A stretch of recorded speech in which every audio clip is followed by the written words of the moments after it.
ሰበር ዜናም የአገዛዙ ታጣቂ ኃይሎች በሰላማዊ መንገድ እጅ እየሰጡ መሆኑ ተገለጸም። የአገዛዙ የጸጥታ መዋቅር እየፈራረሰ መምጣቱን ተከትሎ በአንጨቆረር የነበሩ የሚሊሻ አባላት ሙሉ ትጥቃቸውን ይዘው የነጎድጓድ ክፍለ ጦርን መቀላቀላቸው ተገልጿል። የባሶሊበን ወረዳ ህዝብና የ206ኛ ኮር 34ኛ ክፍለ ጦር የአደራና የቃል ኪዳን ምስጋና መርሃ ግብር ማካሄዳቸው ተገልጿል። የእቴጌ ጣይቱ ክፍለ ጦር የአመራር ሪፎርም ማካሄዱ ተገልጿል። በወገራ ወረዳ ድንጓጓ ልዩ ስፍራ የአገዛዙ ሰራዊት የአርሶ አደሩን ቤትና ንብረት ማቃጠሉና መዝረፉ ታውቋል። ማቻከል አማኑኤል ከተማ የመሸገው የአገዛዙ ጥምር ጦር በወሰደው የማሰስ ሙከራ ከፍተኛ ሽንፈት ገጥሞት መመለሱ ተገልጿል። በሸበል በረንታ ወረዳ በጤና መድህን ስም የተፈጸመው ማጭበርበርና በአርሶ አደሩ ላይ የተጫነው የዘር ጤፍ የዋጋ ንረት በከፍተኛ ሁኔታ መናሩ ተገልጿል። አድማጭ ተመልካቾች ከመልህቅ ልሳን አማራ ሚዲያ የሰዓቱን ዘገባዎች ይዘን ቀርበናል። ቪዲዮን ላይክ በማድረግ እንድትጀምሩ በትህትና ጠይቃለሁ። በቀጥታም ወደ ዘገባው። የአገዛዙ ታጣቂ ኃይሎች በሰላማዊ መንገድ እጅ እየሰጡ መሆኑ ተገልጿል። በየግንባሩ ከፍተኛ ሽንፈትና ወታደራዊ መዳከም እያጋጠመው ባለው የብልጽግናው አገዛዝ ስር የሚገኙ የታጣቂ ኃይል አባላት አሁን ላይ መዋቅሩን በመክዳትም በሰላማዊ መንገድ እጃቸውን ለነጻነት ኃይሎች በመስጠትም የህዝቡን የህልውና ትግል እየተቀላቀሉ መሆናቸው ተሰምቷል። የአማራ ፋኖ ብሔራዊ ንቅናቄ የጎንደር ጠቅላይ ግዛት በላይ እዝ የሜጀር ጀነራል ውባንታ አንደኛ ኮር የጉና ክፍለ ጦር መድፈኞች መቅደላ አምባ ብርጌድ የአገዛዙን ወታደሮች በሰላማዊ መንገድ በመቀበል ላይ እንደሚገኙ ተሰምቷል። ከነዚህ መካከል በደብረ ታቦር የቴዎድሮስ ክፍለ ከተማ ወንጀል ምርመራ ክፍል ውስጥ ሲያገለግል የነበረው የአገዛዙ የፖሊስ አባል ዋና ሳጅን ንጉስ እስከ ሙሉ ትጥቁም በወዶ ገብነት የፋኖ አባላትን በይፋ ተቀላቅሏል። በወዶ ገብነት እጁን የሰጠውና የህዝቡን የትግል መስመር የተቀላቀለው የአገዛዙ ታጣቂ ኃይል አባል በጀግኖቹ የፋኖ አባላት የተደረገለትን ወንድማዊ አቀባበልና እንክብካቤ እጅግ ደስተኛ እንዳደረገው ገልጿል። አያይዞም በወቅቱ ባስተላለፈው መልእክት የአገዛዙ የፖሊስ ተቋም አሁን ላይ እጅግ አደገኛና ተስፋ አስቆራጭ ደረጃ ላይ መድረሱን ተረድቶ ሌሎችም የአገዛዙ የታጠቀ ኃይል አባላት ጊዜ ሳይወስዱ ወደ እውነተኛው የህዝብ ወገንና ወደ ፋኖ ተቋም በመቀላቀል ራሳቸውንና ህዝባቸውን እንዲታደጉ ጥሪውን አቀርቧል። ይህ በየቀጠናው እየታየ ያለው የአገዛዙ ታጣቂዎች እጅ የመስጠትና የመክዳት ሂደት የብልጽግናውን አገዛዝ የውስጥ መዋቅራዊ መላላት በጉልህ ያሳየ ሆኗል።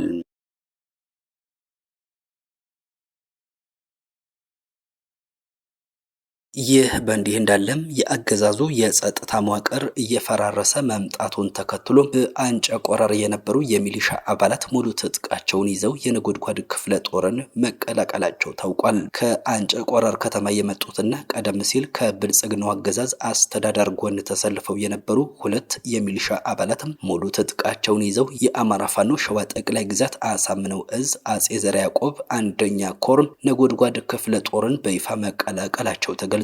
እነዚህ የነጻነት ትግሉን የተቀላቀሉ የቀድሞ የሚሊሻ አባላት እንደገለጹትም ይህ እርምጃቸው በአሁኑ ወቅት የአገዛዙ የጸጥታ መዋቅር ከዕለት ወደ ዕለት ከውስጥ እየፈራረሰ መምጣቱን በግልጽ የሚያሳይ ሲሆን መደበኛው የአገዛዙ ጦር የፋኖን ብርቱ ኃይል ለመጋፈጥ የሚያስችል ወታደራዊ ስነልቦናም ሆነ ተነሳሽነት ላይ አለመሆኑን በተግባር ያረጋገጠ ክስተት ሆኗል።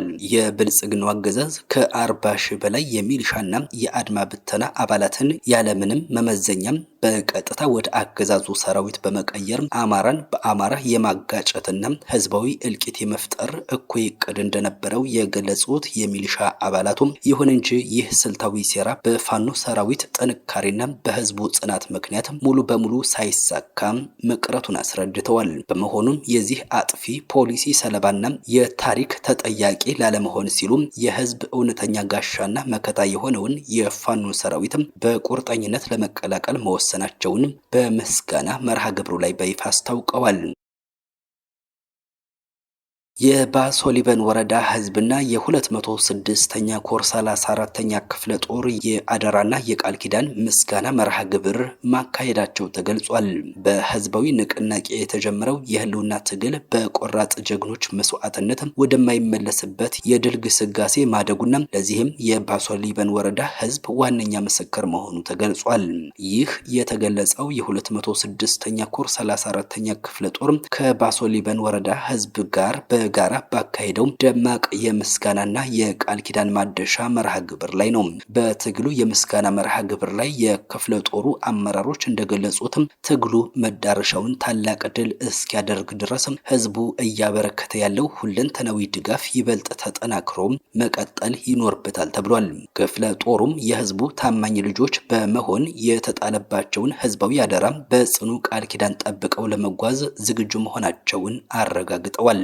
በዚህ ታሪካዊ መድረክ ላይ በህዝቡና በቴዎድሮስ እዝ ድጋፍ የተገኙ ልዩ ልዩ የጦር ትጥቆች ለአብራጂት ሻለቃም በይፋ ተረክበዋል። አዲስ የትግል ቃል ኪዳን በተሰነቀበት በዚህ የምስጋና መርሃ ግብር ላይ የባሶ ሊበን ወረዳ ህዝብ በነቂስ በመውጣትም ከልጆቹ ጋራ ሰፊ ምክክር ያደረገ ሲሆን የቀጠናውን ትግል ወደ ነበረበት የላቀ ከፍታ ለመመለስ የጎላ አስተዋጽኦ ላበረከቱ ለ34ኛ ክፍለ ጦር ለ206ኛ ኮር ለባሶ ሊበን ወረዳ ጊዜያዊ መዋቅር ለአብርጅት ሻለቃና ለቴዎድሮስ እዝ ታላቅ ምስጋና ቀርቧል። ሁለንተናዊ የህዝብ ድጋፎችን በተጠና መልኩ ወደ ታላቅ ወታደራዊ ውጤት በመቀየር ለባሶ ሊበን ወረዳ ህዝብ ይህንን የምስጋና መርሃ ግብር ያዘጋጀው 206ኛ ኮር 34ኛ ክፍለ ጦር የትኛውንም አይነት መስዋዕትነት በመክፈል የአማራን ህዝብ ህልውና እንደሚያረጋግጥና የተጣለባቸውን ህዝባዊ አደራ እስከ ትግሉ ፍጻሜ ድረስ በታማኝነት እንደሚጠብቅ ከህዝቡ ጋራ የገባውን ቃል ኪዳን በማደስ መድረኩም በድል ተጠናቋል። የእቴጌ ጣይቱ ክፍለ ጦር የአመራር ሪፎርም ማካሄዱን አስታውቋል። በአማራ ፋኖ ብሔራዊ ንቅናቄ አፋብን ሸዋ ጠቅላይ ግዛት አሳምነው እዝ መሐመድ ቢሆነኝ ኮር ስር የሚንቀሳቀሰው የእቴጌ ጣይቱ ክፍለ ጦር የአመራር ሪፎርም ማካሄዱን የኮሩ ህዝብ ግንኙነት ይፋ አድርጓል። በዚሁ የአመራር ለውጥ የሪፎርም መድረክ ላይ የእዙና የኮሩ ከፍተኛ ወታደራዊ አመራሮች የተገኙ ሲሆን የሪፎርም መርሃ ግብሩ ሙሉ በሙሉ ወታደራዊ መዋቅሩን ብቻ ማዕከል ያደረገ ነበረ ተብሏል። ይህ የአመራር ለውጥ ሊደረግ የቻለው ቀደም ሲል በክፍለ ጦር ውስጥ ሲያገለግሉ የነበሩ አመራሮች ወደ ኮር ደረጃ በመቀየራቸው ምክንያት በእነሱ ምትክ አዳዲስና ብቁ አመራሮችን ለመተካት ታስቦ የተከናወነ መሆኑ ተገልጿል። በመድረኩ ላይ በወቅታዊና በቀጠናዊ ወታደራዊ ተግባራት ዙሪያ ሰፊ ውይይት የተደረገ ሲሆን ያለፉ የአሰራር ውስንነቶች በጥልቅ ተገምግመዋል። ህዝብና ሰራዊትን ይበልጥ ከልብ በማገናኘትና ህዝባዊ አደራን ባማከለ መልኩ የእዙን ዓላማና ግብ ዳር ለማድረስ ጠንካራ አቋም የተወሰደ ሲሆን በሰራዊቱ በኩል ለሚነሱ የአሰራር ውስንነቶችና ለሚያጋጥሙ ማናቸውም ችግሮች ፈጣን መፍትሄ የሚሰጥ ተጋፋጭና ብቁ አመራር ለማፍራት በትኩረት እንደሚሰራም ቃል ተገብቷል። በወገራ ወረዳ ድንጓጓ ልዩ ስፍራም የአገዛዙ ሰራዊት የአርሶ አደሩን ቤትና ንብረት ማቃጠሉንና መዝረፉ ተገልጿል። በአማራ ፋኖ ብሔራዊ ንቅናቄ ጎንደር ጠቅላይ ግዛት በላይ እዝ የዳግማዊ ቴዎድሮስ 5ኛ ኮር አካል በሆነው በግዙፉ ጎንደር የበጋሻው ክፍለ ጦር ቀጠና ውስጥ በተደጋጋሚ በፋኖ ታጋዮች ከፍተኛ ወታደራዊ ኪሳራና ውርደት የደረሰበት የአገዛዙ ወንበር አስጠባቂ ኃይል በአካባቢው ሰላማዊ ማህበረሰብ ላይ ሰብአዊና ኢኮኖሚያዊ ውድመት ማድረስ መቀጠሉ ተገልጿል። ትላንት ሐምሌ 8 2018 ከገደብዬ ከዳባትና ከአምባ ጊዮርጊስ ከተሞች አለኝ የሚለውን የመከላከያ የአድማ ብተናና የሚሊሻ አባላትን በአንድነት በመያዝ ወደ ወገራ ወረዳ ሚጦ ቧክሽ ቀበሌ ልዩ ስሙ ድንጓጓ ወደ ተባለ ስፍራ የተንቀሳቀሰው የአገዛዙ ሰራዊት በሰላማዊ አርሶ አደሮች ላይ ከፍተኛ ጥቃትን ፈጽሟል የተባለው። በዚህም የፋኖ ስጦታው ቤተሰቦች ላይ ንብረታቸው ላይ 4 መኖሪያ ቤቶችን ከነ ሙሉ ንብረታቸው በእሳት ሙሉ በሙሉ ያወደመ ሲሆን ይህም ሳይበቃው 25 ከብቶችን 2 አህዮችንና ከ14 በላይ ዶሮችን ከ50 በላይ እንቁላሎችን በጠራራ ፀሐይ ዘርፎ መውሰዱ ተረጋግጧል። የአካባቢው ማህበረሰብ በአገዛዙ እየተፈጸመ ያለውን የአማራ ጠልነት አረመናዊ ድርጊት በደንብ የተገነዘበው መሆኑ የተገለጸ ሲሆን አንድ ስማቸው ያልተጠቀሰ የአካባቢው አርሶ አደር በከፍተኛ ቁጭት በሰጡት አስተያየት የብልጽግናው አገዛዝ ሰራዊት ወንድ ከሆነ ቤትና ሰላማዊ ንብረት ማቃጠል ሳይሆን ፋኖ ያለበትን ቦታ ጠንቅቆ ያውቀዋል። ወደዛ ሄዶ ለምን አይገጥምም? እዚያ ቢሄድማ በቁሙ በደማቅ ጥይት ያነዱት ነበር በማለት የአገዛዙን ሰራዊት ፈሪነትና በንጹሃን ላይ የሚያደርሰውን በደል አጋልጠዋል። መረጃው የአርበኛ ታድሎ ደሴ ካስትሮም የጎንደር የበጋሻው ክፍለ ጦር የህዝብ ግንኙነት ኃላፊ ማቻከል አማኑኤል ከተማ የመሸገው የአገዛዙ ጥምር ጦር በወሰደው የማሳስ ሙከራ ከፍተኛ ሽንፈት ገጥሞት ወደ ኋላ መመለሱ ታውቋል።